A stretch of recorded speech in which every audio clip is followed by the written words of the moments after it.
Iraq economic news and points to ponder Tuesday afternoon, the 9th of September 25. Listen to the full version on the official dinarreport.com blog and become our supporter on Patreon. Parliamentary call to establish a petrodollar fund. 2nd and 3rd, the 9th of September 2025, Baghdad. Janan al-Assadi Basra MP Assad al-Bazouni called for the establishment of a special fund known as the petrodollar fund to address environmental pollution and the significant rise in cancer rates in Basra, given the province's heavy reliance on oil revenues in the general budget. Without any real plan to address the negative impacts of oil extraction operations. Basra MP and member of the Parliamentary Investment Committee, Assad al-Bazouni, told Al-Saba. Iraq's revenues depend on oil for more than 90% of its revenues, and most of these revenues come from Basra province, especially after the halt in exports from the Kurdistan region. He explained that, despite the allocation of $5 for every barrel of oil extracted for the benefit of the province, these funds have not been transferred or received in full, which has left approximately 27 trillion dinars owed to the province that have not yet been disbursed. Al-Bazouni added, the efforts have not yet succeeded in providing serious solutions to the problem of environmental pollution resulting from oil extraction operations, nor have they addressed the rising rates of cancer among citizens. He explained that, serious solutions begin by directing the allocated funds of $5 per barrel to a special fund, whose mission is to address environmental pollution and cancer in the governorate, similar to reconstruction funds in other governorates.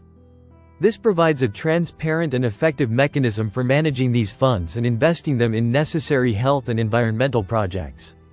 He pointed out that, the establishment of this fund will address environmental and health imbalances in the governorate, and provide direct economic and social support to residents suffering from the effects of pollution resulting from the oil industry. This demand comes at a time when local and international reports indicate a significant increase in cancer rates in Basra Governorate due to emissions from oil gas flaring and oil extraction. Hundreds of cases are recorded in the governorate each month, and medical sources have confirmed that the number of infections exceeds official statistics, with warnings that this situation will continue and that infection rates will increase in the future. Iraq's non-oil revenues jumped to 7 trillion dinars thanks to reforms. September 9, 2025 last updated. September 9, 2025 Al-Mustaqiya, the Prime Minister's advisor for economic and financial affairs, Mazhar Mohammad Saleh, announced a significant jump in Iraq's non-oil revenues this year, thanks to the reform packages adopted by the government. Saleh explained in a statement to the official newspaper, which was followed by Al-Mustaqiya, that non-oil revenues increased from 420 billion dinars in the first half of 2023 to more than 7 trillion dinars in 2024. He pointed out that this growth was the result of implementing 8 reform packages that included expanding the tax base, activating digital governance, and developing electronic payment mechanisms, which contributed to reducing the shadow economy and enhancing the transparency of financial performance. He added that the 3-year general budget law increased the contribution of non-oil revenues to approximately 20% of total revenues, an important step toward reducing dependence on oil as the primary source of economic revenue. Saleh explained that these reforms were not limited to the financial aspect alone, but also included strengthening partnerships with the private sector and supporting youth entrepreneurship through the launch of the Riyada Bank, which aims to finance productive projects and encourage innovation.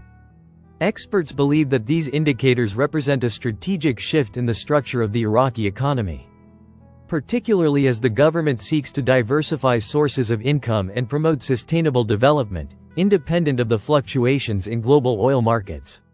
Strengthening digital infrastructure. Economic, the 9th of September 2025. Dr. Nabil Rahim Al-Abadi. Electronic signatures are a cornerstone of banks' digital transformation, providing a reliable technical and legal basis for electronic transactions.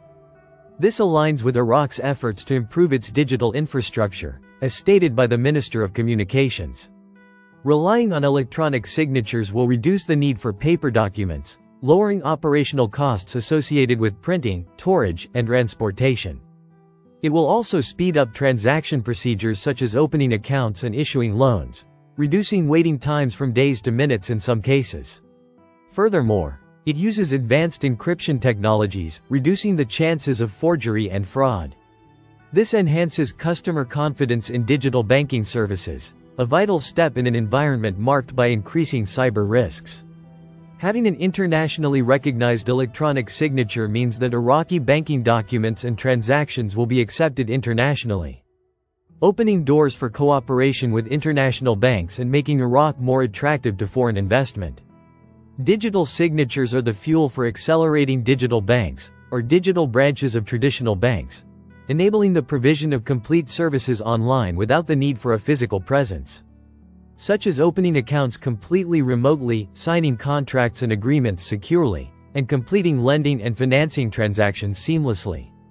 With a solid legal and technical foundation, banks can develop and offer innovative financial services such as mobile banking with a more secure experience, crowdfunding platforms that require authenticated signatures on agreements, and wealth tech, digital wealth management, services that rely on secure electronic contracts.